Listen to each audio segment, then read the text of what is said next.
Good afternoon, General. Thank you for being here today. And I want to share the same sentiments that Senator Webb did with you about taking it a motion and once again responding to the call.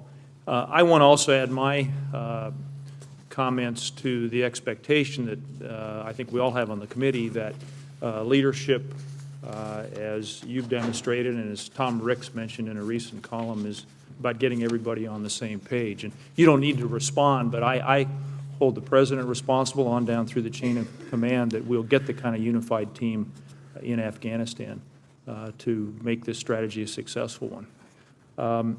I'm reminded, moving to the second point I'd like to make, that Lincoln, I think, famously said the best generals always seem to work for the newspapers. I think that's what he said. And there have been a whole slew of comments and columns over the last few weeks from people that I respect, Ignatius, Dothat, McCaffrey, Ricks, Basevich, Cordesman. There's a long list of smart people who've laid out a lot of different approaches to the challenge we face in Afghanistan.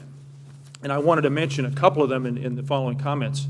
For those who think it is the smart thing to do is just to leave Afghanistan, I think Dothat put it pretty well when he said the best exit strategy is probably a success strategy. And for those who think that a counterterrorism approach or a containment strategy would be easy, think about the long-term responsibilities that those would involve. At the other end of the scale, you have those who say we ought to have an open-ended approach in Afghanistan, that there shouldn't be any real urgency, and I disagree with that approach as well. President Bush showed that timelines in Iraq could work. You made the point earlier that we've combined a sense of urgency with an enormously larger commitment of troops and support in Afghanistan. Again, you don't have to comment, but I hold those comments out as reflecting my point of view for the citizens of Colorado and members of this committee. Let me just move to a question you've been asked and answered in some different ways here this morning. A lot of people think we've had success in Iraq. We can just replicate it in Afghanistan. What's different in Afghanistan when it comes to our counterinsurgency strategy? Well, they're two very different countries, obviously. It might be worth recalling that back in September 2005, after I completed a second tour in Iraq when we stood up the train and equip mission and so forth, I was asked to come home through Afghanistan by Secretary of Defense and to do an assessment of the situation over there, and particularly the train and equip program. And I did that. And in the course of doing that, when I reported out to him, of course, with the aid of PowerPoint, which is one of the First Amendment rights of every four-star general in expressing his freedom of expression. But anyway, we laid out a PowerPoint slide, and the title of the slide was Afghanistan. It had the does not equal sign. Afghanistan does not equal Iraq.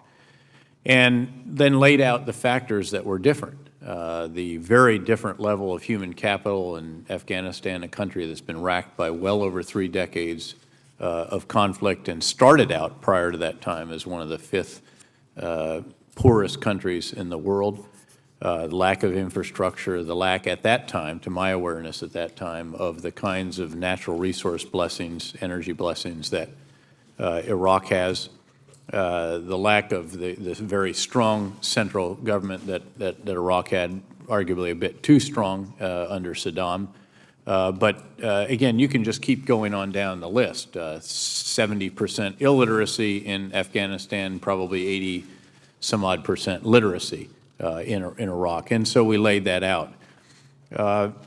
All of this means that you have to adapt very substantially. You certainly can't take lessons learned in Iraq and just apply them in a rote manner in Afghanistan. They have to be applied with a keen understanding of the situation on the ground, village by village, valley by valley.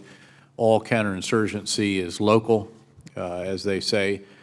And so I think we have to be very measured, again, in trying to transfer anything from Iraq. Having said that, there are certainly principles of counterinsurgency. There are certainly experiences that we had there, and certainly there are capabilities and capacities that we developed there that are very much of value when it comes to our abilities to fuse intelligence, the breakthroughs in each of the disciplines, of intelligence, imagery, human intelligence, signals intelligence, and so forth, and on and on. So I think that has helped us. We know, for example, that there are certain organizations that you need. When I talked about getting the inputs right in Afghanistan, what I meant was trying to replicate certainly the organizations that we had in Iraq and Afghanistan. We didn't have the inputs right.